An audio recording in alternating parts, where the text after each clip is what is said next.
Ladies and gentlemen, boys and girls, it is Thursday, December 7th, 2017. I hope you had yourself a wonderful week, a wonderful weekend. Allow me to clear my throat. It is a good day to learn some StarCraft. Hopefully some of you got the chance to see the Zotac Cup this weekend, which was kind of like a fun invitational event split into two pieces. Where there was like the North American event that led up to the North American Finals and a 4-player invitational. Really cool to see a wide variety of matchups there. And here we've been spending a lot of time talking about Zerg vs. Terran in the last few Let's Learn StarCraft episodes. And I wanted to take a break from our super hardcore analysis of the matchups and how to play them properly and all that specificity and whatnot. And I wanted to look at a matchup that not only have we not done any episodes on, but also I have not even really discussed very much. That is the Protoss versus Protoss matchup. Let me... Ah, good. You hear the music now. Ooh. That sweet, sweet Protoss music. Again, allow me to drink some water. In this series from the last OSL, the Tving OSL, in this round of 8, Jangbi, who is one of these 6 dragons of Protoss, the 6 greatest Protosses ever to play the game, was against Mini, an up-and-coming Protoss, who since Brood War, since all the Brood War teams transitioned to StarCraft 2, like since that 2011-2012 period, Mini's one of the Protosses that has continued to play, and nowadays is kind of a well-known, solid-ass Protoss. He's actually, the stream's amazing, too.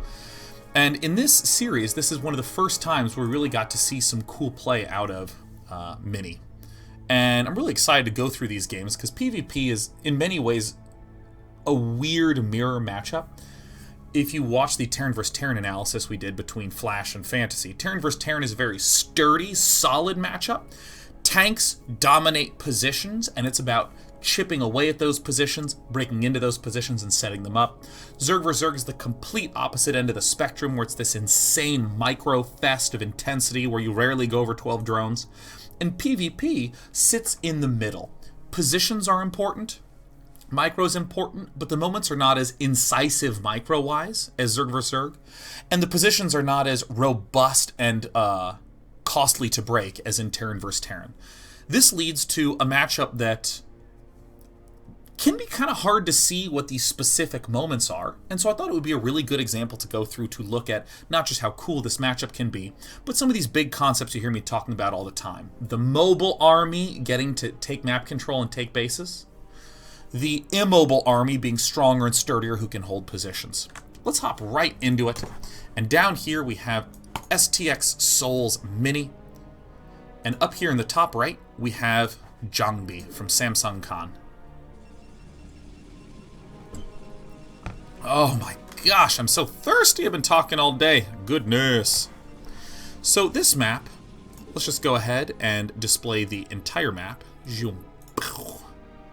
So here on Gladiator, the most notable problem that every single person is going to face on this map is this ramp. This is an inverted ramp. Almost always, your main is on a high ground, and going to your natural expansion is low ground, but here is the opposite. In case you didn't know, units on the low ground have a pretty large percentage chance to miss units on the high ground. So if you get walled in and contained, it's almost impossible for you to break. So immediately in this matchup, you're saying, how can I hold this? Or I shouldn't say in this matchup. In every matchup on this map, you ask, how do I get up here? And then you kind of have a normal natural expansion. You see how there's this light blue area, and then this dark blue area? Dark blue is low ground, light blue is high ground, and this gray in between, these are wide ramps.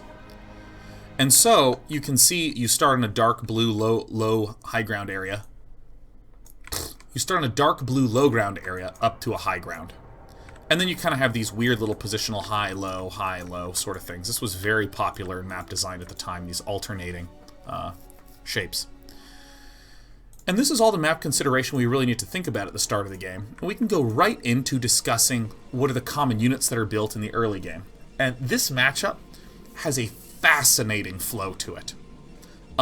In many ways, matchups can be about trying to rush and get as quickly as you can to the big thing. In Zerg vs. Terran, how quickly can I get to Mutalisks to harass? And then I need to quickly get to Lurkers to defend, and then quickly get to Defilers to pressure. Or, you know, by the same token, in Zerg vs. Protoss, the Protoss player needs to get Corsairs quickly to apply pressure and scout, and then get High Templar up to be able to quickly get Storm. I mean, this quickness exists a lot. PvP, not quite. In ways, we'll see that, but here's the big thing that I'm going to note right now, as these players are getting themselves built up. The Dragoon is the core unit in the early game, and all the way up to the mid game.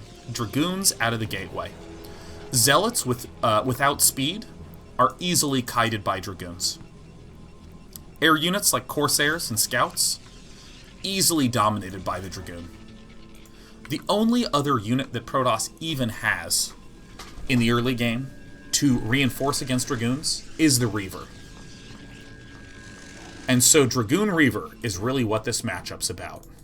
With this said, what do you think these Zealots are about? This is a really common thing to do at the start of the game.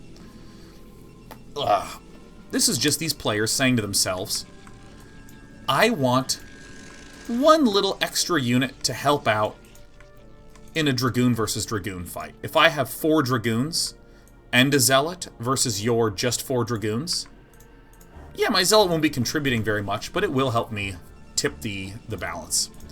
So just slight small numbers of Zealots, very commonly built. So right away, just take a moment to stop and think. Dragoons are the kind of be-all, end-all. It's the be-all, end-all. It's the be-all, end-all of early game unit composition. It's about getting those Dragoons. Reaver Dragoon, though, does beat Dragoon. If we take a big leap forward, Speed Zealots, Archons, High Templar, these are great eventually. Eventually we will want those. But just for the early game, we kind of have this problem where, let's say I build a few Dragoons. We'll just pick a number like 8. Let's say I build 8 Dragoons, and then I try to start going for Zealots with speed, and try to start going High Templar, or try to start going Archons. You can see that and just build a few extra Dragoons, like 12, and then literally kill me. If you gave me the time to get those Speed Zealots and Archons, Speed Zealot Archon supporting Dragoons, oh, I'm going to kick pure Dragoon's ass. Oh my god, I'm going to absolutely wreck you if I can get the time. So players can often get locked into just building Dragoons, and we're going to look at that Dragoon lock quite a bit. But in the early game, there's 3 big things you're trying to consider. When do I get my Reaver? When do I get my Dragoon range? And when do I get a lot of Dragoons? We're going to think about these 3 as the game's going on. So, Dragoon coming out right away for Mini, as is normal. The Cybernetics core is a little bit behind for Jangbi. This is absolutely super normal. Just getting out a few extra units at the start, getting a Dragoon right away. Mini's getting his range upgrade right away. Jangbi's getting his range upgrade right away. Why do we think that this is an important upgrade to get, this Dragoon range? Well, from a very simple perspective, if you have Dragoons with range versus your opponent's Dragoons without range, you murder him. You can easily micro and kill his Dragoons without his Dragoons ever really being able to fire back. And so this is one of the most important upgrades that you can possibly get early game. What happens if you skip this? Not for the entire game, but maybe delay it a minute or 2. If you skipped it, what else would you do? Well, you might build extra gateways first, so you might have more Dragoons, but they have less range. You might go for Reaver first, so you have fewer Dragoons that don't have range, but you have that power unit of the Reaver.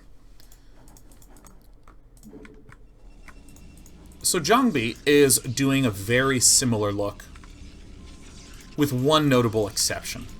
Jangbi, again, is going for Dragoons, he's getting range, but he's getting 4 gateways. Mini's only getting 3. And I remember once upon a time, Blitz, the Dota player, was talking about how there's things that just seem very natural in gameplay, and often it's important just to think naturally. Jangbi has moved out here, so that way he's on the high ground. If his opponent comes from below, he's on the light blue high ground. His opponent has to come up a ramp. If Jangbi was held back a little bit, that's a little bit more dangerous. We see Mini doing the same thing. Cool. When does Jangbi feel good moving out? Oh, when he has range. Yeah, of course. You don't have to do any fancy timing where you get everything to line up amazingly. Not more so than just, yeah, dude. It's natural. Just wait. Just wait until you have that Dragoon range. Same thing over here with Mini. We've paused the game. Why is Mini feeling comfortable moving out? Because he has range. That's it. That's all that's really going on. Right when the shuttle is about halfway done, you can build a robotics support bay, and when the shuttle's finished, you can start a Reaver. So anytime before halfway done, and this robotics support bay will allow the Reaver to be built immediately. We see some Dragoons not being built from Mini. Notice he doesn't have the money, so he's cutting some Dragoons. Sometimes players will build these gateways early on, defensively, just in case something happens. But really, these players want the Reaver. Why would Jangbi want, or I should say, why would any Protoss want a lot of gateways on this map? Because of this inverted ramp, dude. You just gotta hold this. So even though we know at the start of this game it's pretty much going to be just Dragoons, there's already some interesting considerations for the opening build orders that we're seeing right here. So Mini moves out. He feels comfortable because he already has the range, and he's just going to kind of poke and see what's up. I can't stress to you enough how nice of a play that was by Mini to just get the guaranteed pick off on a Dragoon. Mini's got to be a little careful and eventually pull out of here. He uses his Zealot just to, you know, help these Dragoons with the Great Escape. But just getting pick-offs with Dragoons here and there, big reason why getting that range is so important. While Mini has been doing this, Jangbi still is going just 4-gate Dragoon. We might ask ourselves a question. Jangbi doesn't have any detection. How does he know that he's going to be safe from Dark Templar? Half the answer is, oh, on this map, it's so bad not to have Dragoons. Most players don't go for any non-Super Dragoon heavy build. But furthermore, Jangbi has a more mobile army. Reavers are slow. They take a while to build. They have to be babysat in shuttles. So now Mini is going to be this more immobile, more sturdy army. Jangbi, because he has 4 gateways, knows his opponent will never have more units than he will. Mini might have the same number of units, but will never have more. And so Jangbi is trying to move forward with his Dragoons in order to take this high ground ramp. It's really kind of cool to think strategically that Jangbi is just going, oh yeah, dude, you know what? 4-gate, best way to get lots of units to conquer this high ground and contain my opponent. And making that statement and doing this build is easy. But then following up tactically and understanding where the good angles are and how to engage that, that's the really hard part. Like just these little moves from Jangbi. Alright. So at this point in time, Mini barely got this Reaver up in time. And if you count, I see 1, 2... Well, these are the 2 Zealots from Jangbi. 1, 2, 3, 4, 5, 6, 7, 8, 9. And then a 10th Dragoon making its way across. And here for purple, Mini, 1, 2, 3, 4, 5, 6, 7, 8, 9, and a Reaver. Jangbi is not going to win this fight. But there's a couple important things that Jangbi is able to do. Jangbi kills off the shuttle and is going to leave 2 Dragoons here to try to pick off the Reaver. Ordinarily, we would say, yup, this is really, really bad for Jangbi. Very dangerous position to be in, but the little Reaver guy, he can't go anywhere, man. Look, he's so slow. He's got to stay home. So even though Jangbi has technically lost that individual fight, this is Brood War. This is not other RTS games where, oh, everything's going to just easily group up, go kill. StarCraft 2, that's really common. You lose a fight like this, your opponent counterattacks, and it's over. In this spot, because this mobile army from Jangbi is able to move out, and this less mobile army from Mini needs this shuttle, this little move buys Jangbi a lot of time and buys him a lot of opportunity. In the base, still just 4 gateways of Dragoons. Why do you think Mini would want to move out right now? Why do you think this? This is one of these reasons that is so simple that, like, I had myself really confused in PvP, like, for a long time. If you're not gonna get hit from, like, 2 sides and surrounded, you can easily retreat because Dragoons move at the same speed as Dragoons. You do come here to learn how to play StarCraft, huh? Dragoons can retreat from Dragoons. So, Mini, as long as he's not feeling super behind on his Dragoon count, as long as he's not feeling super screwed, he can always just see these Dragoons and then retreat. And what this does is this gives Mini a lot more information as to what Jangbi's doing. Sometimes, if players are in Jangbi's position, and they lose this big attack at the front, it's very easy for a player like Jangbi to go, I'm dead, let me just instantly expand in an unsafe way, because that's the only way I can win. A lot of people in Mini's position go, ah shit, I lost my shuttle, I better just play defensively. And they don't look for these opportunities to move forward. But then this moment happens, and I thought this was a really interesting moment. Jangbi had more Dragoons, and so Jangbi chose to engage. Mini could have run, but Mini also chose to engage because he has this shuttle with the 2 Reavers. You can see the benefit that going 4-gate Dragoon has. Jangbi was able to pump Dragoons out during this entire time and has 9, now to the 4 of Mini. And this is the kind of mistake that you are always hoping that your opponent will make if you're going 4-gate Dragoon. You're hoping that he'll be a little bit too overeager with his shuttle and just be moving a little too far forward. And I want to go rewatch through that sequence because strategically, it is important to note that strategically, Mini is trying to bait Jangbi into a bad fight, and Jangbi is trying to bait Mini into a bad fight. And it's both about their ability to identify those tactics in the moment. Strategically, Mini's all about the Reaver. Strategically, Jangbi is all about picking off Dragoons. And so this is on fast speed, so that way we can look through this. Beautiful angle from Mini, trying to force, or at least bait Jangbi into dipping forward and getting a good shot off. So neither player can really walk through here. Jangbi comes around to this side. This is on a slightly slower speed. Oh, there's a little Dragoon that's getting a little eager. And you can just see, in terms of the shape, this is a horrible shape. The point of the army is going into a concave.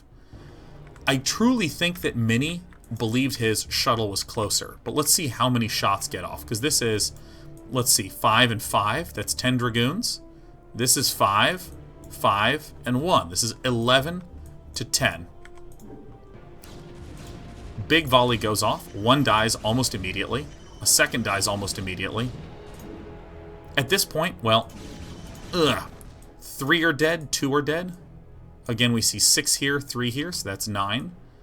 We see 4 here, 3 here. This is 7. There's another one that falls. And now these positions are roughly equal, just in terms of the Dragoon numbers.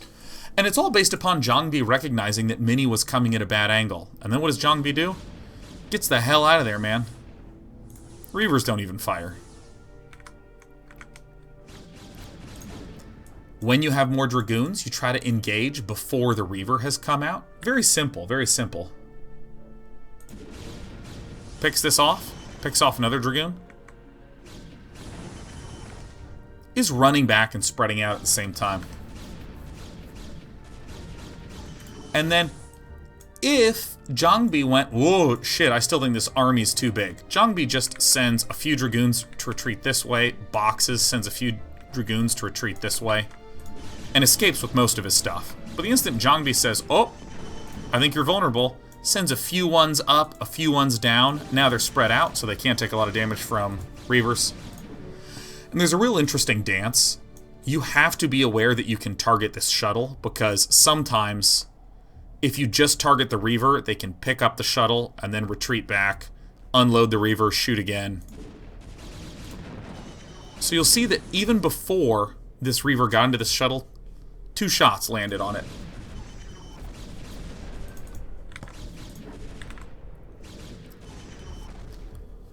So it's a pretty cool series of battles that has happened thus far into the game. Only 9 minutes into the game and already some significant exchanges. And what does Jangbi do? Jangbi knows, I'm on 4 gate. You're on 1 base. Technically, Mini could go for DTs. But this is why Jangbi pressures. This is why if you're going for this big mass gateway, put a lot of pressure with Dragoons, put a lot of pressure with Dragoons, you need to be looking for opportunities to attack. Anytime a new wave of Dragoons arrives, try to make an attack. Alright, look at this. Jangbi just won a fight where everything from Mini died. Jangbi attacks and sees 7 Dragoons. This means that Mini is still making Dragoons. Good. Another unbelievably good arc from Jangbi. Same number of Dragoons. Little small movements when everyone has a good angle. Pretty even exchange, but Jangbi's just going to wait for the next round of Dragoons to arrive. There's a probe here, but Jangbi is not going to expand for a while. He's still going to be making more Dragoons. Alright, next wave of Dragoons gets here. Jangbi can once again make a check.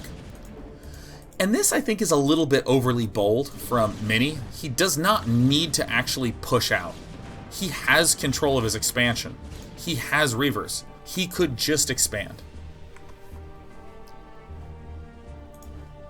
And Jangbi's going, hey, I see a base. Or Jangbi says, hey, I don't see a base. I see Reavers, I see Dragoons. I got you contained. I'm going to expand. Mini did this really tricky thing, though, where Mini is going for DTs. And I feel like this is one of the most interesting twists in a PvP. Before we go on for the rest of this game, I just want to know. Everything we're seeing in this match is pretty straightforward. One player is the more Dragoon-heavy player. The other one is the more Reaver-heavy player. This army with Dragoons is more mobile and flexible, and can choose when the engagements happen. This army with the Reaver is more sturdy and solid, but is slower. It's the same strategic core that I've been talking about since the very beginning of this series. And so you see these kinds of exchanges where Dragoons face Dragoons, one of the players micros a little better, chooses angles a little better, presses their advantage, and so on.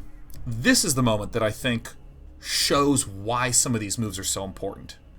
Okay, so Mini is building Dragoon Reaver because he wants to not die. That's it. There's no other really choice for unit.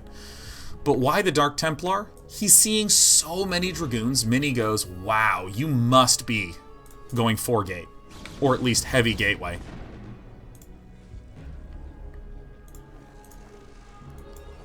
So Jangbi still just making Dragoons. New round of Dragoons arrives. Jangbi considers, teases the idea of breaking in. Don't want to be too aggressive if you're Jangbi, because there is a Reaver here. But Jangbi's doing these nice little moves to be able to just kind of see, is there an expansion here? Let me just check. Moves forward, picks something off, backs up, sees there's no expansion still, and so on.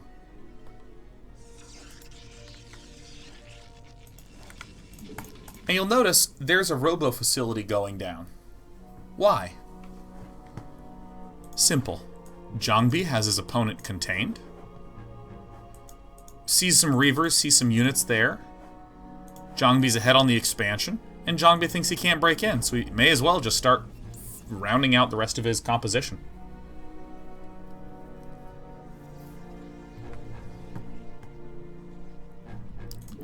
Now this is a pretty significant moment.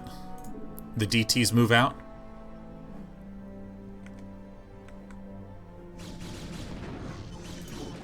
Why this huge push right now? Because one of two things is true. Either... Actually, let me back this thing up a little bit. It's right when these DTs were moving out. Yeah. Alright. We're going to go to the Jangbi cam here for a moment. Yeah. One of the things that's really important to be checking for is the ripple. See how there was these little ripples for the Dark Templar? You can literally see them right there. I think this is like the hardest skill in PvP, is looking for this. Because watch the way that Jangbi responds to this. First of all, he builds a pylon here. Second thing, he starts attacking.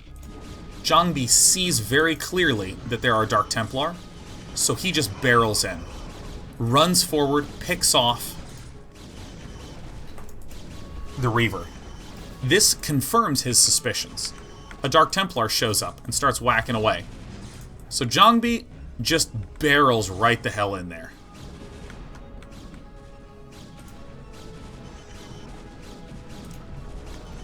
Killing off Dragoons, killing off probes, good stuff. Then Jangbi builds 2 forges right behind that pylon, and with this doodad, this is a wall that these Dark Templar cannot pass through. So look at the supply right now, 43 to 28. I mean, Jangbi is murdering the shit out of Mini. In theory, maybe Jangbi didn't have fast enough reactions, didn't get this forge down, and wasn't able to get this observatory down in time. But there's a lot of options for Jangbi. He's in this base. He's killed off a lot of probes. He's still marching down here. He's still killing off more probes. Mini's running every which way.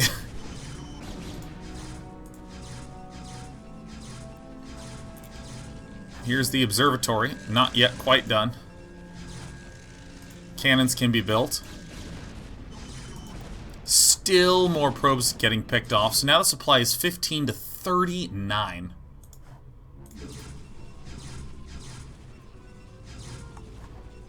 This is more of sweet and intense micro. So what Jangbi's doing is he's sending probes out here, and then he's right-clicking on these mineral patch to set these probes to pass through, so that way they can sit on top of these Dark Templar, and then Jangbi's hitting the stop key to try to force them off. Like that. So he's just using probe glitching micro.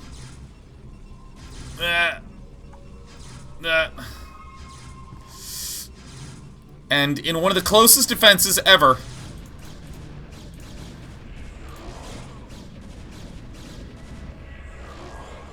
just holds off both of those. Mini now has 4 probes in his main base from that counterattack. He has 3 Dark Templar here moving out. And that's it. That's all that he has. And so Mini attempts to move forward to find if there's any opening.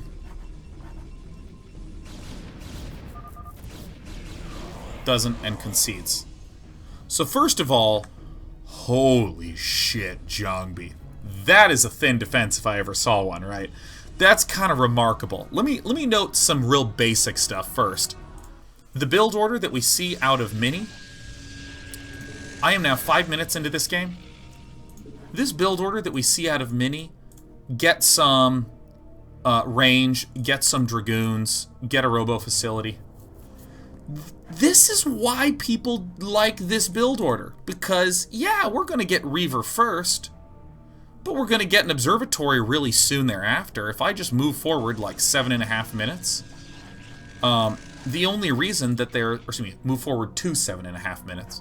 The only reason that Mini doesn't have this observatory yet is that Mini sees how many Dragoons he's up against, and then has the option for a long time to build observers, and chooses not to.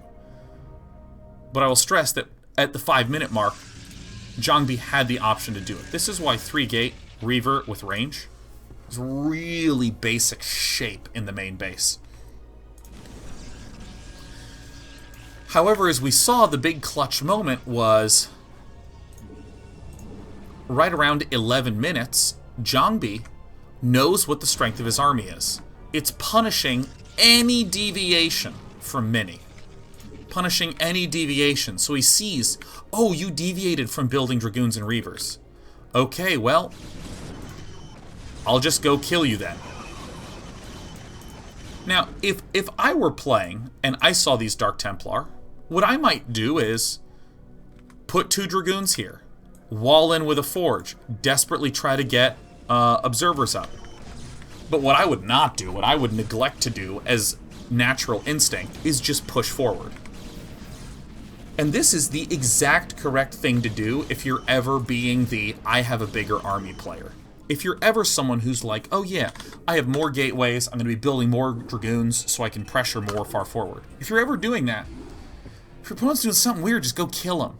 Just go kill him. This is one of the purest examples, just go fucking kill him. Ever. And you've heard me say that since the StarCraft 2 days, man. Like, if your opponent's doing something a little weird, you gotta, oops, I loaded the wrong replay. If your opponent's doing something weird, and you're the big army player, you can just kill him. A high percentage of the time. So let me open up the correct replay. Game 2 of their series, once again from the Tving quarterfinals. So here, we have Jangbi in the top left corner. We have Mini in the bottom left.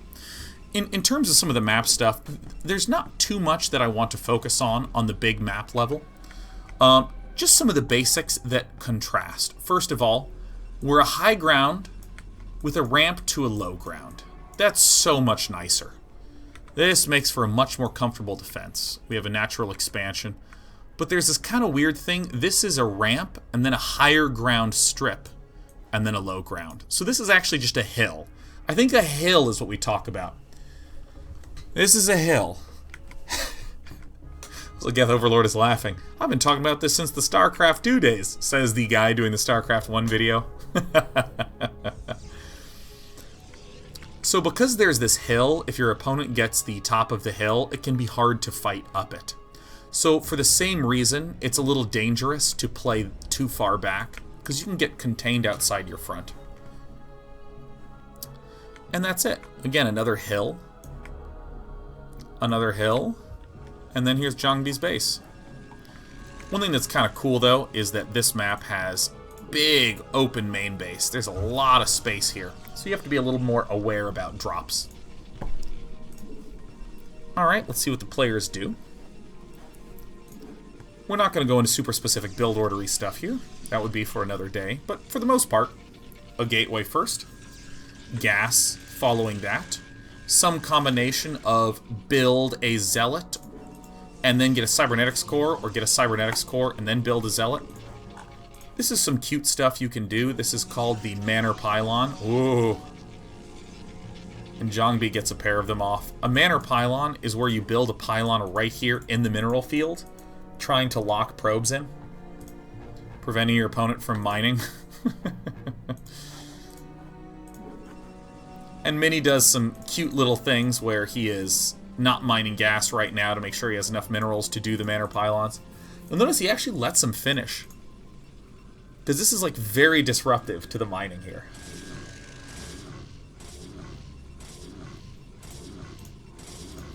You'll also understand now, this is why some players choose to always build a zealot at the start of the game. Getting Manor Pylon is annoying, and if you have absolutely no zealot at the start of the game, only now is when you could begin building the Dragoon. So this is très important.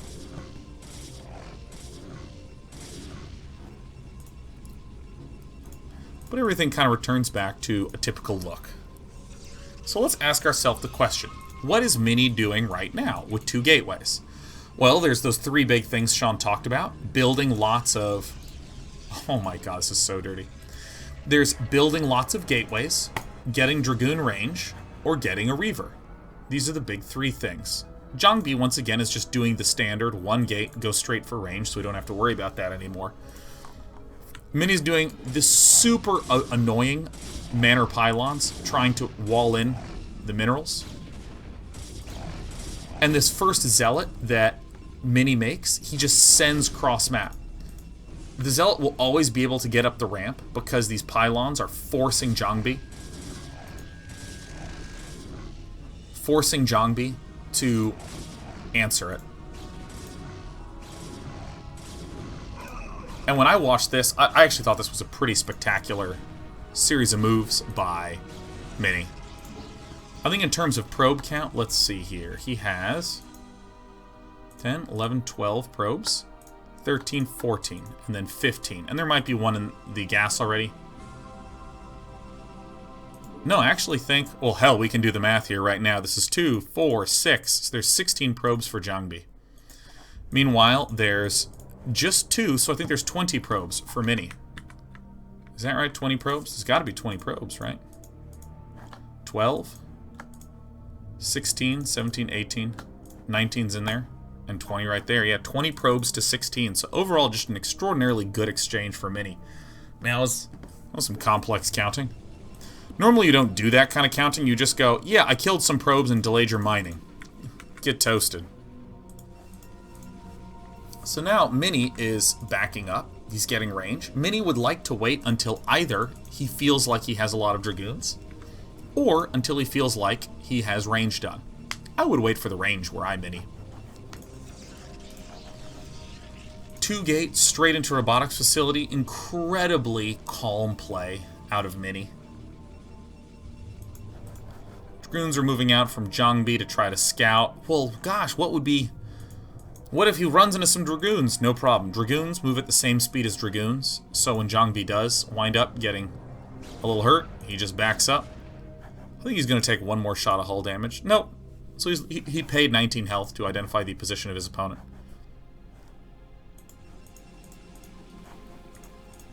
So just as 3-gate into robotics facility was a normal looking thing, so too is 2-gate into robotics facility. Jangbi, you'll see again going 3-gate robo versus 2-gate robo. Who's more ahead or more behind? Well, we know that Mini has a few extra probes. Mini's about to have Singularity Charge done, the increased Dragoon range upgrade right here. This is almost done. He's getting a shuttle. He'll be about to have observers and reavers out. Everything's looking really good for Mini. Mini would just like to take an expansion relatively soon. Sheriff, ow, ow, ow. My cats are going insane right now. All right, I got a kitty in the lap. Hello, hello. It's a very good cat. So at this point in the game, things kind of calm down. Most of the time, players will get observers relatively quickly to ensure that they don't die to Dark Templar, and to help with their Dragoon positioning. Even if players go for an attempted quick Reaver, they'll want to slip in an observatory at some point, just to make sure. And, you know, observers are really important. But I want you to just see this theme that's emerging in this game that was the same as last game. Jangbi's going for more Dragoons, less Reavers. Mini is going for more Reavers early on, less Gateway units, less Dragoons. Oh, it's a good cat. Despy. Uh-oh. Despy's literally directly on top of my mouse. That's fine. If you see odd mouse movements, that's exactly why. So by getting the observers, by getting all these Dragoons out, let's watch what Jangbi does with it. We can just literally count. We see 4, 4, and 1, so that's 9 units. Here we see 4, 4, and 1, that's 8 units. Excuse me, 4, 3, and 1, that's 8 units.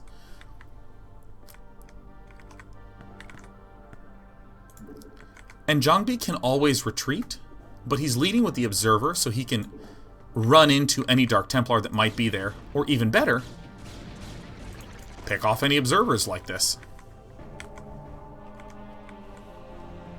So at this point in time, Jangbi's starting to feel a little more confident. Jangbi does not really know what Mini's doing, but by being the first person to get... God damn it, Despy, get off me. By being the first person to move out, and by building a good amount of Dragoons, Jangbi can at least get information. He might have to retreat, but at the very least, he can get information. All Mini's doing is trying to get this Reaver out so he can expand. Ah. Uh-oh. Uh-oh. We're getting cat attacked. We're getting cat attacked, seriously. And what I find really impressive is in spots like this, I would be a little flustered sometimes as Jangbi. I get fearful. I think, oh gosh, I gotta get that Reaver out or I'm screwed. But Jangbi specifically does it on maps like this because they can do... Oh my god.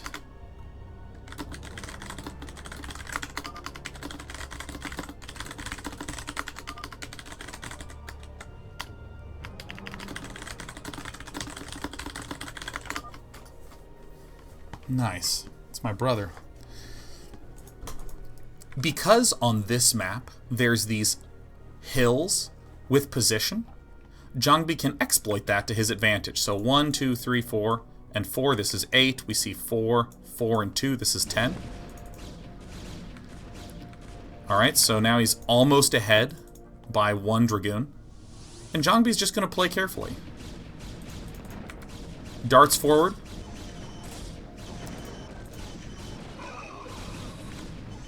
Just does an unbelievable job splitting those shots. Knows exactly when to target fire. Knows exactly when not to. And that is one of the most exquisite Dragoon controls ever, man. I just don't control Dragoons that well.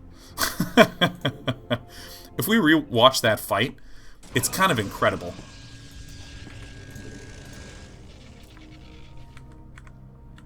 Alright.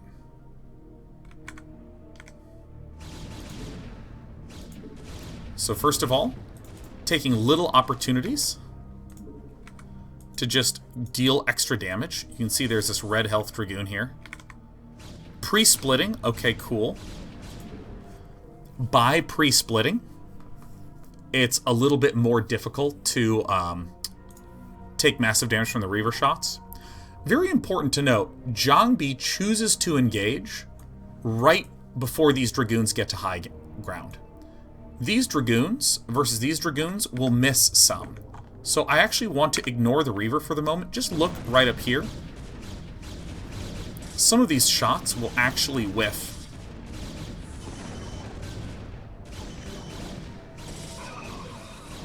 Well, they should be whiffing soon. Yep, there's a whiff shot right there. Things like that. Just by being up on the high ground, Jangbi helps ensure that his units effectively have a little bit of extra health. So I want to return back to right before I looked at just this high ground area. Jangbi moves down, and 6 Dragoons means that you can 2-shot a Reaver. You actually only need 2 volleys from 5 Dragoons. 5 of them deals 100 damage, and then the next 5 deals the other 100 damage to kill the Reaver. So 6 is kind of a guaranteed amount. Because if you shoot with 6, lose 1, you shoot with 5, you still kill it. So Jangbi first fires at this, but the second volley, he fires at the shuttle, expecting his opponent to try to pick it up. At which point he then has almost everything else shoot at the Reaver, and then the one dude shoot at the shuttle. And then just continues to march those 5 up. Very specific number, 6 Dragoons. Because everything was pre-spread out, and they were more Dragoons, and Jangbi engaged to prevent Mini from being on the high ground, and he used those 6 to pick off, he sort of just lightly maximized the damage across all of his Dragoons, and minimized the amount of damage that would be taken. So, last game it was 4-gate, no Reaver, versus last game it was 4-gate Dragoon with no robotics facility versus 3-gate Dragoon and a robotics facility. This one is a little different. It's 3-gate Dragoon and a robo versus 2-gate Dragoon and a robo. But it's still the same underlying idea. Jangbi perceives that he has more Dragoons because he has a high overall gateway count in the game. He chooses to pressure to roughly see where he's at, and once he feels like he has a good sense of it, he just moves forward very aggressively. And then uses exquisite micro. Oh, it's so exquisite. Once this contain is set up, Jangbi just expands on the backside.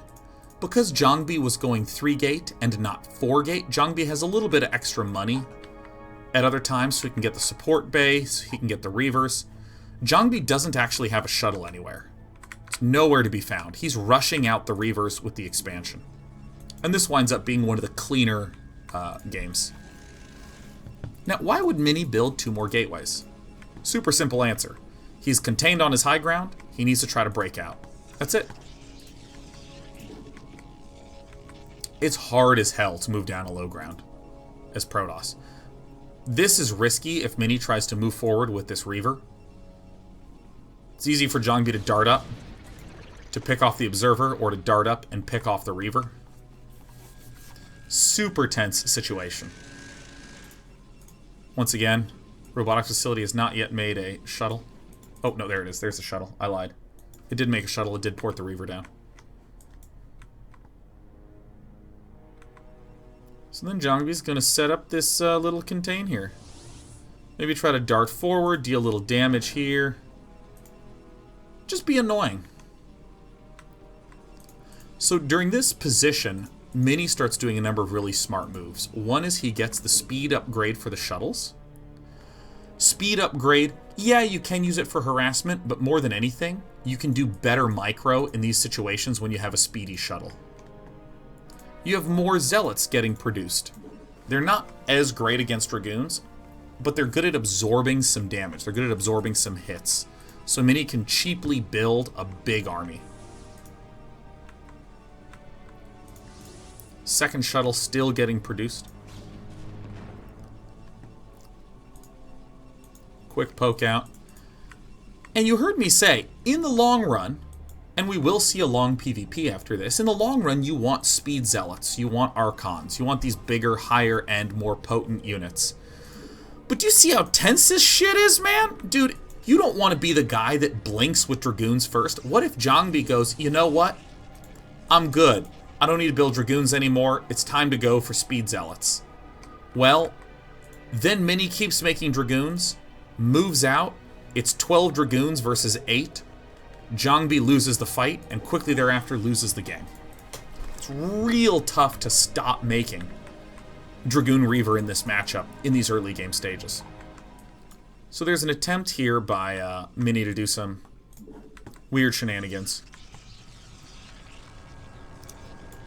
But there's some super smart stuff here. First of all, Jangbi has a observer that's all the way out here. Think about it. Do you really need that many observers out at the front? He's like, no. So he moves one around to the other side. He sends one in. And on one hand, what Jangbi could have done is Jangbi could have just said, go, go, go, go, go, and barreled up the ramp. That's a little risky if this has come back. But instead, Jangbi's like, dude, I'm just pulling home. I think I did my job. I think I'm feeling good. I'm going to build some more gateways. I'm going to go to my own hill. I'm going to stay on this. I'm going to pre-spread. Second Reaver. Jangbi basically left home to go join up his Reavers, to go join up his army. And right now, Jangbi is solidly ahead. Shuttle speed would have been nice for the breakout, but now it's nice for the harassment. If you leave quickly enough with your probes, the scarabs almost always glitch. Here's another sort of funky way to just abruptly win games. If you can just get your Reavers to shoot down his Reavers, and then I think Mini just desperately takes kind of a weird fight. He tries to run up and pick off this other shuttle. He loses his own shuttle. And everything just sort of falls apart from there. Let's look at that fight one more time in slow motion, because there's a few points of action in it. It starts with this. If your opponent's looking away at the wrong time, these two scarabs hit this Reaver and this Reaver, they both die. An army with Reavers versus an army with no Reavers. Very tense, spiky moment.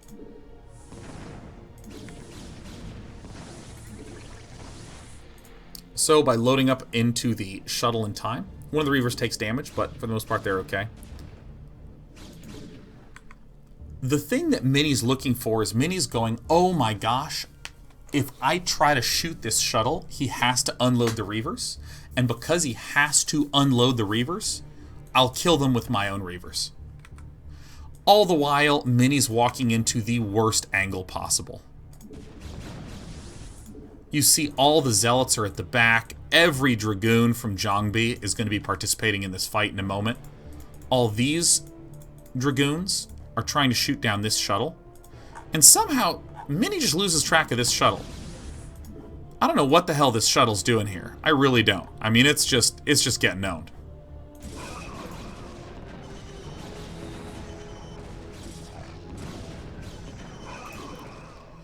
Yes, Mini did kill this off, but by losing his own shuttle and being in a bad position, it's 2 Dragoons, it's 2 Reavers, a lot of Dragoons, versus 2 Reavers and a few Dragoons.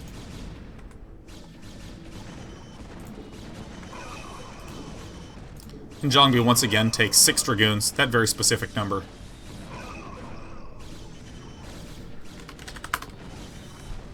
What? Alright. I wish those messages wouldn't come up. I don't know who Get Better is. It's probably Nick.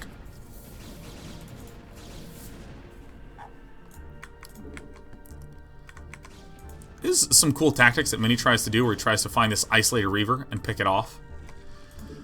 But now that Jangbi realizes, oh my gosh, I just won a huge fight, he does the super easy, obvious thing and just goes in and tries to end the game.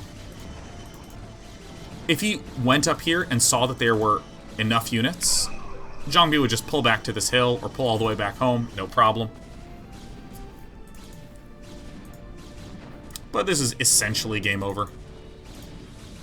I think Mini maybe barely defends this or something like that. But as all this fight's going on, we suddenly see Speed Zealots are actually getting built from Jangbi. Jangbi's building masses and masses of Zealots. Actually forgets to get speed. Come on, Jangbi. Come on. Come on. Getting Templar Archives. There's your leg speed. We're just going to speed this game up, because what Jangbi does is he just kind of chills here until he has his upgrades. And then he wins the game. Do-do-do-do-do-do-do-do-do-do.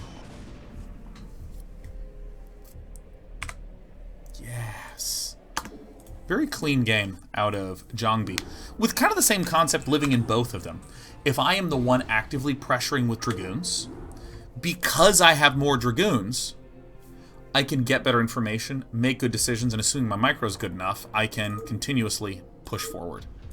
And this is why a lot of people do like going for the larger numbers of Dragoons in this matchup. I certainly don't. I 1000% don't.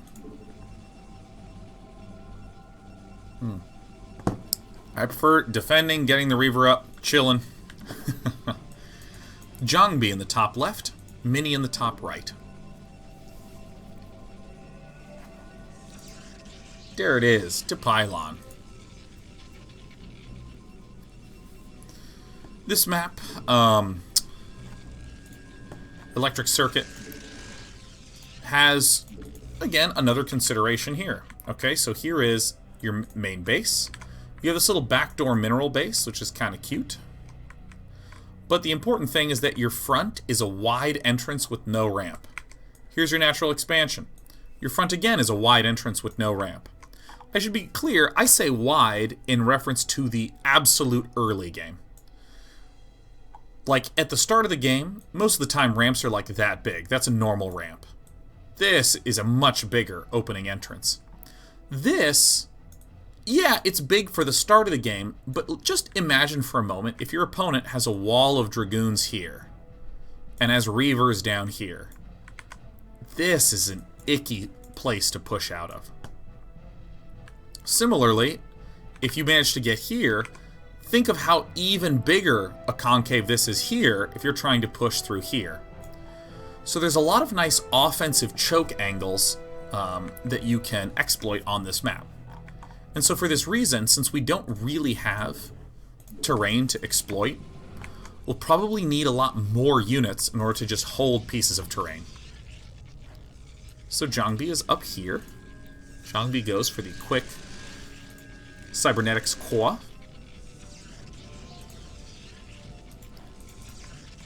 Mini goes for a Zealot, and then a Cybernetics Core.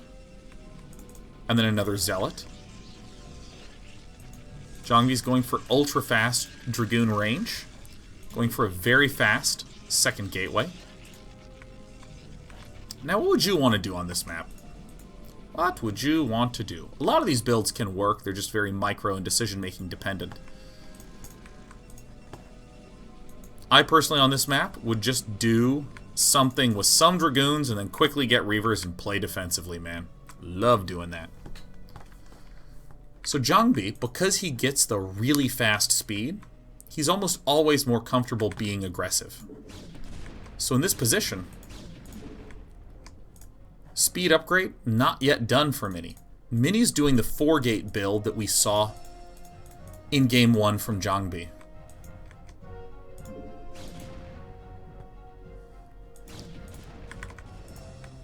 So right now, again, Jangbi is just trying to get information by being aggressive. Jangbi can't even see that much.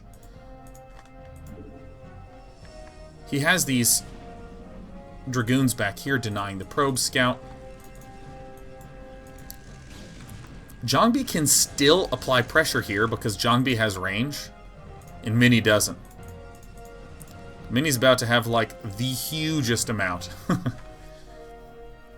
So even though Jangbi is going for fast Robo Facility and soon enough fast Reaver, even though that is the case for Jangbi, he's still being aggressive. Why? Well, because Dragoons are the same speed as Dragoons, man. He can just get a count of what's going on here. Runs up, targets that Dragoon first, has to pull back because the Zealots are very scary. Intelligently trying to target fire among these Zealots. Tries to just pick off some of these weaker Dragoons. But at this point, Mini also gets the Dragoons up. This was not the best micro exchange here for Jangbi. But that's okay, because he's starting to get some information. If you start to see more Dragoons coming out when you went for quick 2-gate, you know your opponent's on 3 or 4-gate. You know, no. Also, holy cow, Bloodstar 23, 77 months in a row. Damn. Few things of sheer brilliance here. Few things of sheer brilliance. So, 5 Dragoons versus 5 Dragoons. Makes sense at this point. We need one more set of production to pop out before these guys and this can actually get up to here. So Jangbi needs to defend. He's going to need to use some probes in order to buy time for this Reaver to get built. So Jangbi puts his shuttle here. This is one of the most subtle and kick-ass bits of micro ever. So now Jangbi can box, right-click on one of these mineral fields, and his probes will move forward. Isn't that sexy? Look at that. He clicks on this mineral field. Normally you don't actually have any vision of this. You can't see it with your units. But again, that thing gives the vision on the mineral patch. Isn't that nice? It's a subtle little micro trick.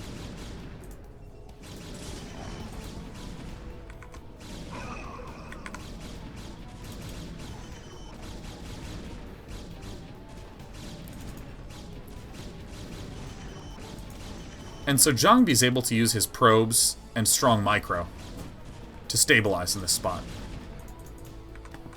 Keep seeing the 4th Dragoon, 5th Dragoon. Gotta carefully pull back.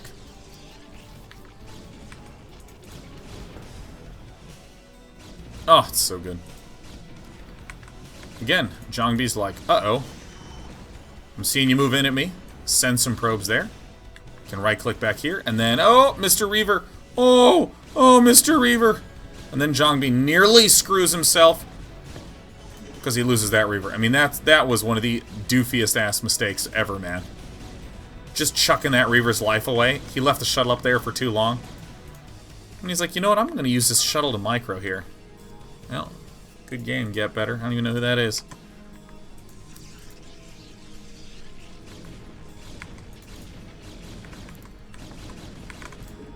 The thing that I want to note that's really amazing in all of this is that Jangbi, if you look at the supply, it's 40 to 46. There's 4 Dragoons here. 2 more being made. So that's 6 total. Here's 6. There's a 7th unit. 8, 9, 10, 11, 12, 13. Mini actually just does not have that many probes. It's really hard to build probes and out of 4 gateways at the same time. So finally, Jangbi correctly controls his Reaver. Took Reaver 2.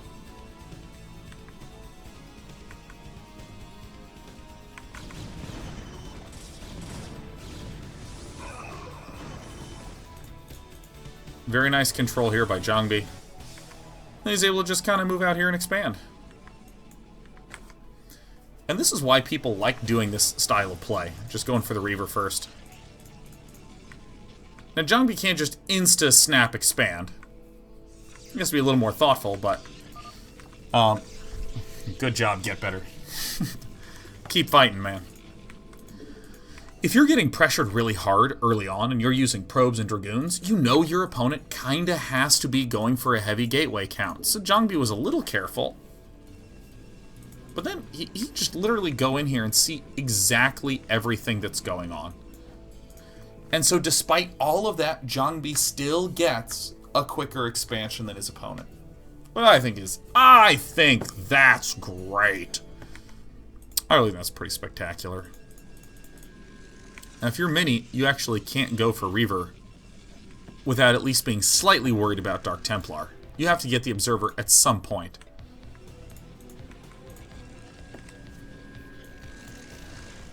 Mini's certainly a better player than I am. So he's allowed to do this. But again, he still is getting the Observatory really quickly. Okay. So Jangbi, with full vision of exactly what's going on. Because Jangbi got the Observers. This is one of the big reasons why players love getting Observers, Dragoons, Reavers, all these goody-goodnesses all together. Because they can actually make judgment calls and do stuff.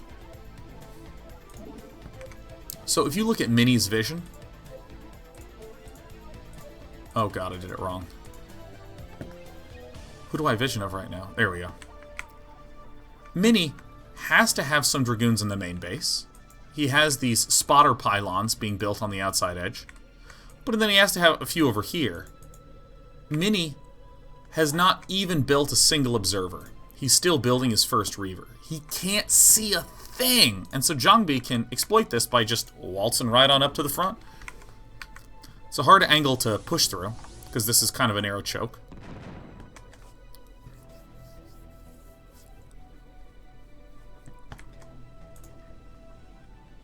Alright, I got a sleeping cat right next to me. This is great.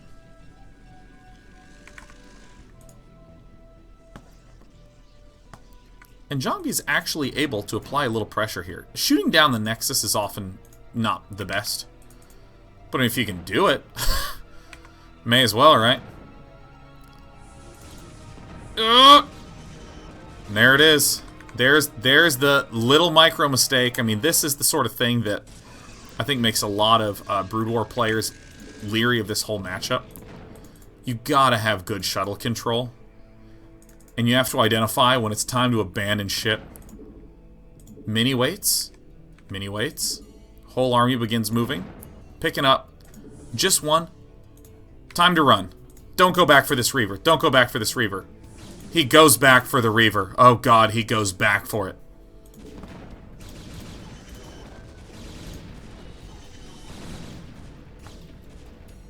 The Bone Crusher.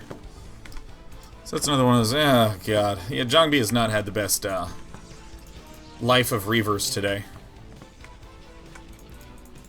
So now Mini has a pretty clean advantage.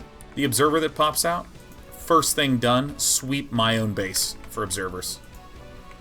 Not just go cross-map right away. It's kind of difficult to just go cross-map with a Reaver and see what your, with an Observer and see what your opponent's doing. kind of got to keep everything together. Oh, and by the same token, doing Reaver drops, really risky, really dangerous. You're seeing that these players have not once picked up Reavers and just marched all the way over into the back mineral line. The one time we did see it, Mini had his whole army moved forward, moved out with that shuttle, after seeing exactly where Jangbi's army was, and then did stuff with it. Alright, round 2, says Jangbi. Let's try this again.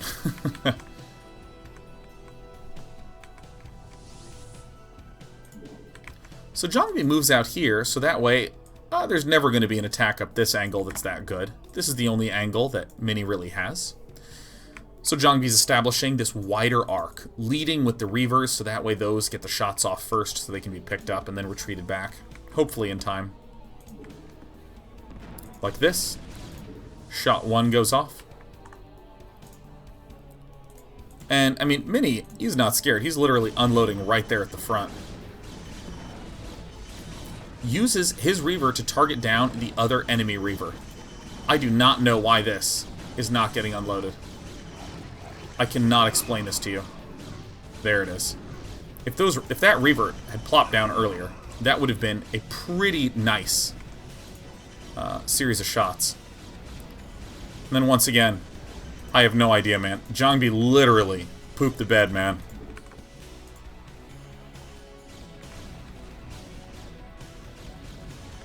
Here's some. This is like a super duper sloppy engagement at this point. Wait, is my replay glitched? Oh my god, my replay glitched. Look at this. Holy cow, look at this. They're not spending money anymore. Their stuff isn't mining. What? Oh my god. Did I have a replay desync? What the hell is going on here? Oh my gosh, my replay desynced. Look at this, 6,000 and 5,000. Wait, what the hell? Oh my god. Okay, wait, hold on, let me... This is incredible. This is an amazing moment. Anytime you're watching a replay, it's not obviously a video. It is a reconstruction of the game based upon taking the list of inputs from each player. And so I don't know if this is the because this is not how the game went. Is my replay busted, dude? Holy shit, what is going on? This is not what happened in this game at all. There was amazing Archon fights in this game. Holy shit! And I have watched this replay, and it has been successful. This is actually like really cool to see that it didn't work this time, but it did work when I was watching it previously. Oh, this is so cool. Holy shit. Yeah, so sometimes what happens is in the instruction set of a replay, one of the instructions whiffs, which kind of causes a chain reaction of future things to whiff, which then causes more things to whiff, and so on and so forth. As in, like, if there was a chunk of code that missed that was about this gateway getting produced, then all of a sudden, none of these Dragoons would get produced. And if there was a fight where Mini won by a small sliver, he would have lost that fight, because the Dragoon that wasn't made at the gateway that wasn't made, that would have never happened. Okay, let's see if we can watch this at 16x speed. Holy shit, dudes. It's actually perma-glitching on me. Can you believe this? Look at this. It's a gateway with just 5 zealots queued on up at it. What is going on? Oh my gosh, that's fascinating to me. Hold on, I'm going to exit the entire program. I want to see something. We're going to try this differently this time. Yeah, open StarCraft. That's amazing! There was this big underground scene of, like, trying to get, so let me see if I log in like this. What if I don't go to single player, but I go instead on to US West? Okay, let me create this as a replay. Replays, big ones.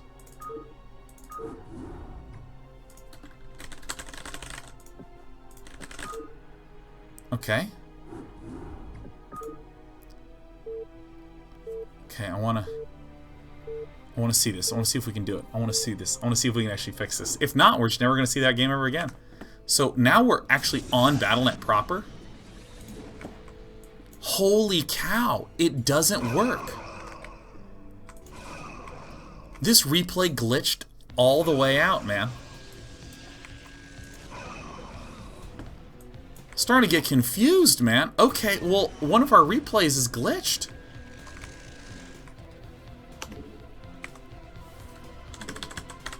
That's so exciting. That's so exciting to me. Listen, everything I set up to the fight was fine, and then I watched that and I was like, "What? Wait, what the heck? No, this micro is certainly bad." And it was. Let's try it one more time.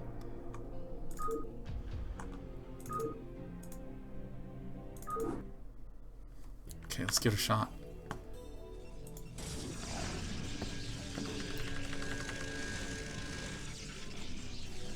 Yeah, look at that. They don't even go in. Guys, we have a glitched replay. Oh, yeah, there was this underground scene, man, of, like, old, dirty 1.08 replays that people would trade around. And they'd just, like, try to figure out how to get these old damn replays to work. This is a pretty recent replay, too. It kind of amazes me. I haven't seen glitched replays in a long time. Not on modern games. If you load up a patch 1.071, you'll definitely see some funky weirdness. Well, shit, we're not actually going to get to see awesome, huge swaths of Zealot and Archons. I wonder if there was a patch that came in today that glitched it. Well, cool. We'll watch this PvP, and then we'll go into Bisu's replay pack and see if he's got a PvP and watch that one there. This is the final game between Jangbi and Mini. Mini won game 3, the one that we watched, in absolutely spectacular fashion. Really cool, large-scale army fights. Really historic. Nothing is better than those games, which you will now never, ever get to see. But there's stuff that happens in this game that is technically very different, very interesting compared to the first two that we saw. Gosh, I'm so sorry about that, guys. I mean, plenty of other replays to show if we want to, but only those ones between Jangbi and Mini.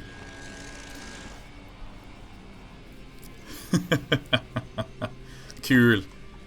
Okay, so don't need to know too much about this map. Has a pretty large choke in front, but always if you can get the very wide contain out there, that's a consideration. But beyond that, pretty typical main ramp from high to low ground, an expansion down there. Mini's opening up with something quite different, though, from anything that we've seen before. The ultra-fast robotics facility. Same story over here for Jangbi. They're going one gate, starting Dragoon range, because it's just so nice to have Dragoon range. But then the ultra-fast robo facility. So neither player can really be very aggressive. They have 2 Zealots behind, 2 Dragoons in front. You know what's nice about the 2 Zealots? Not only is it better to have 4 units than it is to have 2 units, especially in the early game, but you might say, well, why not go for 3 Dragoons and 1 Zealot? You get to save gas by building these 2 Zealots right off the bat. So Jangbi goes for this ultra-fast Nexus. He gets an ultra-fast observatory because he needs to be able to defend against Dark Templar. He can't see what his opponent's doing. His opponent can't see what he's doing. So that's always a worry. See, Mini takes this along a different path, though. Mini says, I don't see what you're doing, so let me just get this extra gateway up. And what do we know about having more gateways in this matchup? Well, we can take our Dragoons and we can be pressureful. Get him, Jangbi! Get the probe! Jangbi is doing almost the same thing. He's just getting this earlier expansion in the mixture. These Dragoons wandering around is just a mad chase to try to get the probe. These probes and these Dragoons are running all over the place, trying to get in different positions, try to find out what's going on. Jangbi even splitting himself up. If he encounters enemy Dragoons, that's okay. Because Dragoons are the same speed as Dragoons, so Jangbi can just go home.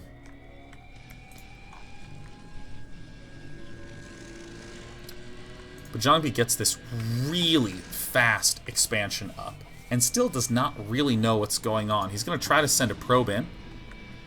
Really doesn't know what's going on. So a great way to discover information is just to apply pressure. It's just to go ahead and go on out, man. Keeping his observer with his dragoons to try to pick off an enemy observer. Almost as a way to escort the observer forward. And this is a really technical move that Jangbi did that looks really stupidly boring. But get this, okay? Jangbi has no information. He vaguely knows that there's units here. He has never got up the ramp. He has never seen that there is or is not an expansion. So Jangbi's a little worried. Jangbi could be up against Dark Templar. He could be up against some Reavers. He could be up against just another guy playing safe. So Jangbi escorts the observer. This observer would move along the same path as the DTs. So then the Dragoons and the observer could fall back. Or, if Jangbi is up against a normal play, like what Mini's doing, then maybe Jangbi can pick off an observer. If he's up against something defensive, he has basically escorted his observer to be able to get into a position where it can easily scout. Second observer comes out. Once again, Jangbi moves out with it. If he's against Dark Templar, he'll see them and can pick it off. If he's up against something defensive, he's completely safe. If he sees an observer, he can do cute moves like this. Just pick off the enemy observer.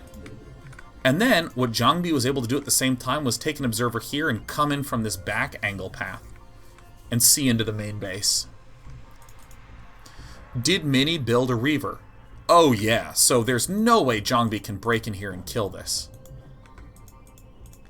But Jangbi doesn't have, really, any Reaver at all. He's only just now getting it out, but by continually making Dragoons and doing cool active stuff with it, Jangbi is still okay.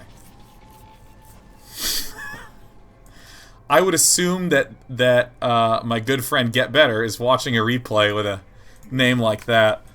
Let me create a game. Oh, fuck, that's funny.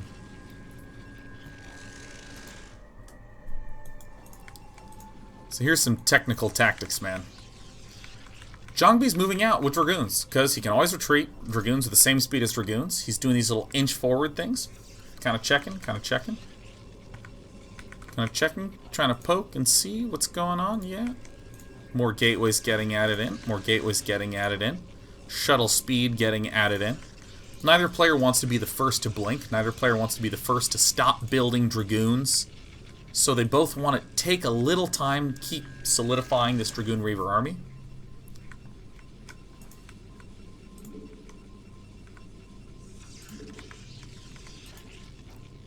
The shuttle comes in.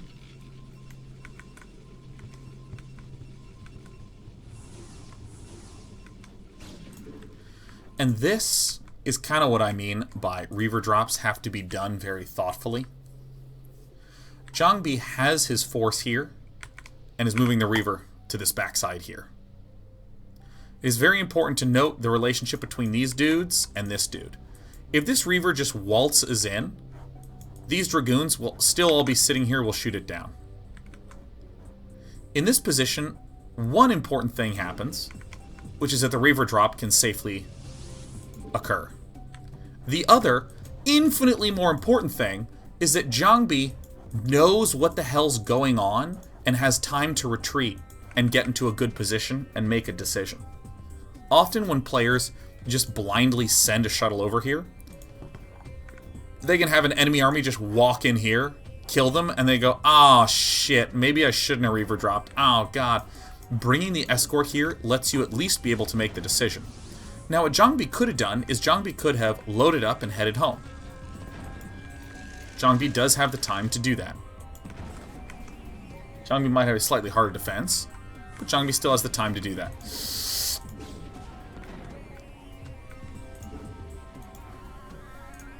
As Jangbi's retreating, he does little moves like this. Just picks off the shuttle. He does get one Reaver, which is great. But more importantly, there's no shuttle in here anymore. This push is so much slower. This Reaver in the main base has so many kills, dude.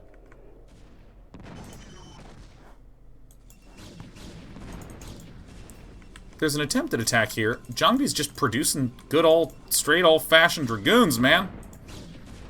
Dragoons and Reavers. Look at this. Look at this Reaver. Look at this Slayer. I don't know how many kills this guy had.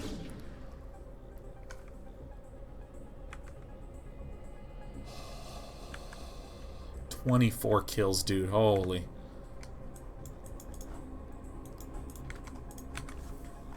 I cannot stress enough how skillfully executed that tactic was by Jangbi. Often players will just march the Reaver in there, lose it, lose the game. Or march the Reaver in there, kill some probes, get counterattacked and lose. It's the fact that Jangbi set that up and found an opportunity while retreating to pick off that shuttle. Oh, damn.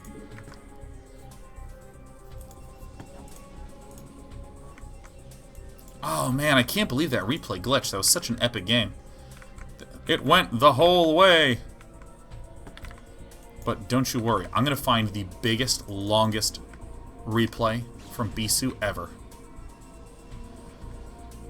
So Jangbi does a very strong counterattack. He just has more units. He's killed more stuff. Anytime you kill probes, wait a little bit and then attack. It's okay to wait a little bit and not attack too, but definitely don't kill probes and then instantly attack. If you've hurt their economy, that will take a while for them to fall behind. There was an attempted shuttle drop here.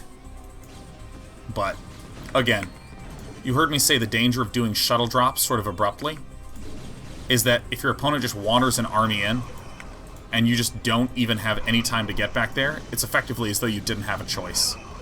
So this is really a game of these contrasting Reaver drops. Mini just didn't have any of what he needed to defend it.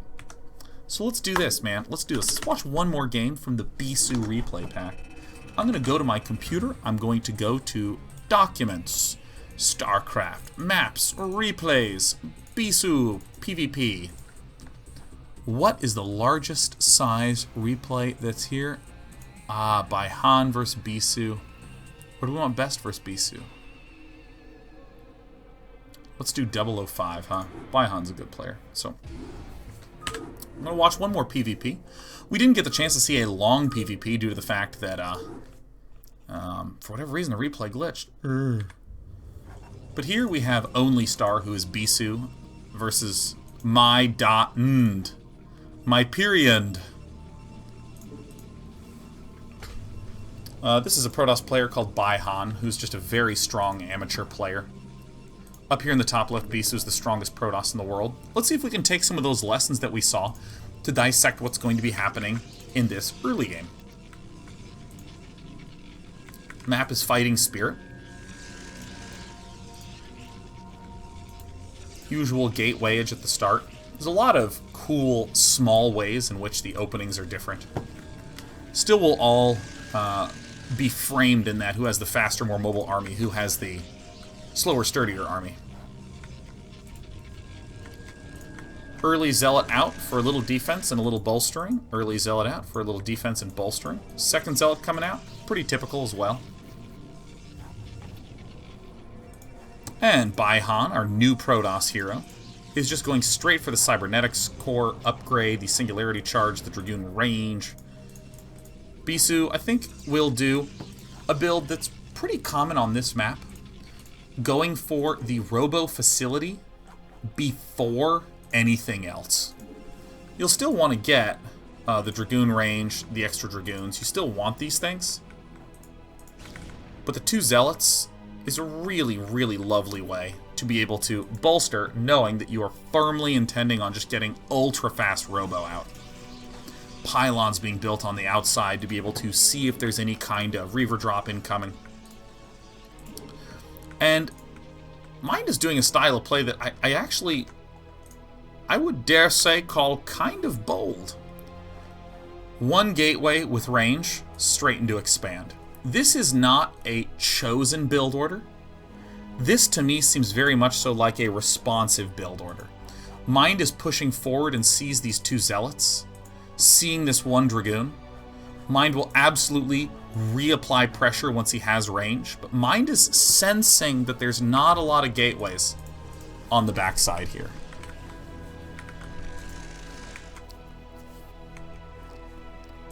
Now, if you're by Han, you're going to be saying, dude, I gotta now absolutely 1000% get up observers, like as fast as I possibly can.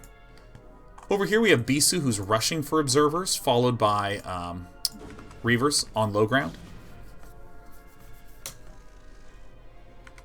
I like this build a lot, the rush for Reaver, but make sure you get observer too. It's a good way to play safely and sturdily. We are seeing the complete polar opposite coming out of Han. Han is going not just for large Dragoon count, but also expanding quickly. He's getting observers instead of Reavers quickly. And Bisu's being safe as can be. Now in this situation, how would you exploit this from Han's position? Well, Han, once his Dragoon count starts to pick up, he can take some of these and apply pressure, contain, things like this. If you are Bisu, how are you going to be able to exploit this? You haven't seen that much. You did rush for the observer, though, so you know that you're pretty safe. Or I should say, you know that your observer is pretty safe. It's very hard for your opponent to have also rushed for observers so fast. And if they did, they don't have that many units, so that's totally fine. But in a moment, oh my god, I disabled the vision for everyone. In a moment, Bisu's going to be able to see what's going on in this base. And how would you exploit this as Bisu? This is basically where you would try to do some sort of timing push or do some magic with your Reaver. Bisu, in an effort to show off his high APM, darts out and tries to pick off a Dragoon really quickly. May not get it. This Dragoon is able to retreat. Oh, he gets it. Bisu retreats. And because Dragoons are the same speed as Dragoons, despite some weird little doof-ass glitching. Reaver gets out okay. So, I missed some of this battle. But basically in this spot, Bisu's been able to get in here and see everything that's going on. The assumption is that these three gateways have produced more Dragoons. And so what Bisu, who is a very heavy Reaver player, does, I actually think that, you know, a lot of people know Bisu for the Corsair. I feel like he equally should be known for his Reaver control. Because he just does wondrous things with his Reavers. He goes for the Reaver speed and tries to do things like this. Why do I think that this is okay? I don't necessarily think that you should be barreling in all the time like this. I talked about this in the last game. You don't want to just throw out Reavers willy-nilly. But Bisu did just have a fight where he killed some Dragoons. He does have an observer here that is seeing Dragoons down here. The danger of doing this is that you're secretly not safe home in your base. And that you're effectively just flipping a coin. Bisu has speed. He has amazing shuttle control. Bisu's awful. What am I talking about? Oh god, that was terrible. What? Alright, well, I guess that's what happens when Day 9 is going to pick a replay he hasn't seen yet. Listen, he didn't have to do that. He could have turned right the hell around and come home, man. Are you kidding me? That was bad, dude. That was bad. That's what I would do with the shuttle. You kidding me with this shit right now, Bisu? Oh my god. Bisu, what a newbie. That was so bad. Alright, well, finally we're seeing a transition in one of these PvPs. So once second bases are established for a while, some important things start happening. You begin to be able to stockpile gas. With just one assimilator, it's hard to build Dragoons and Observers and Reavers and have anything left over. But with that second base over, you start to have extra gas to be able to get forges for upgrades, to be able to get the Citadel of Adun for the Zealot legs. And because Bai Han killed off this shuttle, he not only is feeling really comfortable, he actually is really comfortable. What the hell is this, dude? What is this guy doing here? Oh my gosh, is this game also glitched? Wait, what's going on? Oh my god, they're running from invisible... Why are my replays glitched? What is going on? Dude, what? He's not building the replays. Oh my god, the replays glitched. Look at this shit. How the fuck? Alright, it's it. The show's done. Show's done, man. It's over. I have an issue. So, apparently my replays are glitched.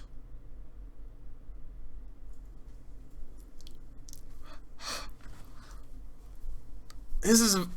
I'm not sure what to do right now. I'm not sure what to do with my show right now. Oh my god. The game patched today, so... Yeah, no, let me tell you something, Doc Holliday. I watched the replays yesterday.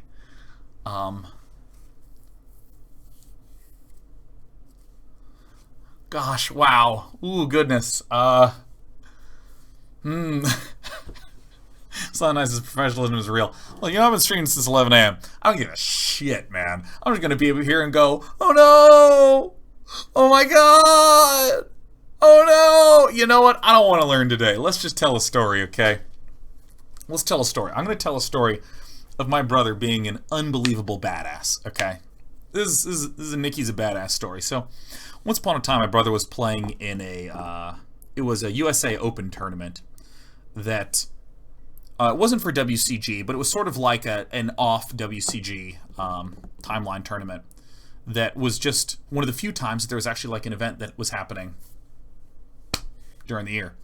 Like a live event. It's just so rare to have live events in StarCraft. And so Nick was practicing and had a few really weird builds where he would be going like in PvP 1 gate, double zealot, and then he would expand and then get Dragoons after that. So it would really catch a lot of people off guard, but he would play it off really stably. Remember he was playing against this player named Slog, which first of all, now that I say that out loud, that just sounds hilarious. Yeah, his name was Slog4. So Slog4 versus Tasteless. They were playing, and it was like this big deciding match, because if you got in the top X of the tournament, it qualified you a round ahead in a future WCG event. And so Nick was in lowers, I was in winners, I'd advanced through in winners, and Nick was down there playing against Slog for a chance to hit one of these qualifier spots. And so Nick wins the... I can't remember. I think Nick either won the first game, and they were in game... I think they were tied 1-1. I think that's what actually happened. They were tied 1-1. And Slog had played Protoss in one game, and Nick used this weird-ass build and beat Slog. And then they played a second game, and Nick lost that game.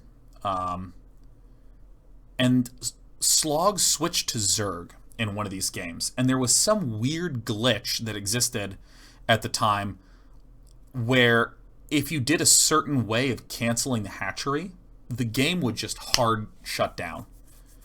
Like if you built a hatch and then canceled it, but there was a unit that was dealing damage to the hatch as it died when you canceled it, it would receive like a death command on the hatchery, but the hatchery didn't exist, so the game would crash. Something like that. And I remember that my brother was playing against Slog. They were tied 1-1, and Nick was literally killing this Zerg's only expansion. I mean, the Zerg had main base and expansion. Nick was on 2 base. He's killing the base, and the game crashes, and everyone's like, oh shit, what do we do now? Because Nick was pretty certainly going to win this game, but it was a crash. And Nick literally just stands up, and within just the very next breath, as everyone just goes, oh, Nick just stands up and goes, it's cool, let's just regame. It's fine, let's just regame. Don't worry about it. Let's just start a whole new game. Because when you hard crash, there's no reset from replay stuff. There's none of that tech that's in StarCraft 2. So it just resets, and Slog actually switched back to Protoss, because Slog's Protoss was better than Slog's Zerg. So it was like a different matchup in this third game, and Nick won that third game handily with that early 1-gate expand and Dragoon weird shit build, and it was really cool. I just could not believe that Nick, because like I would have punched a hole through a monitor, man. I would have been like, ah, fucking give me the win. Give me the win, shut the tournament down, one of those two options, anger, you know. So, that was pretty cool. That's the end of the show. I guess you'll never learn anything about PvP. I'm going to try to figure out what the heck is going on with these replays, because the games that I was showing you, they worked yesterday. Literally yesterday, because I was watching them last night. And I don't know what occurred. So, we'll try to figure out what's going on with that. And until then, I hope you play some StarCraft. We're going to try to start Zerg vs. Protoss analysis next week. Day 9's crazy! Oh my god, its replays didn't work! Wah!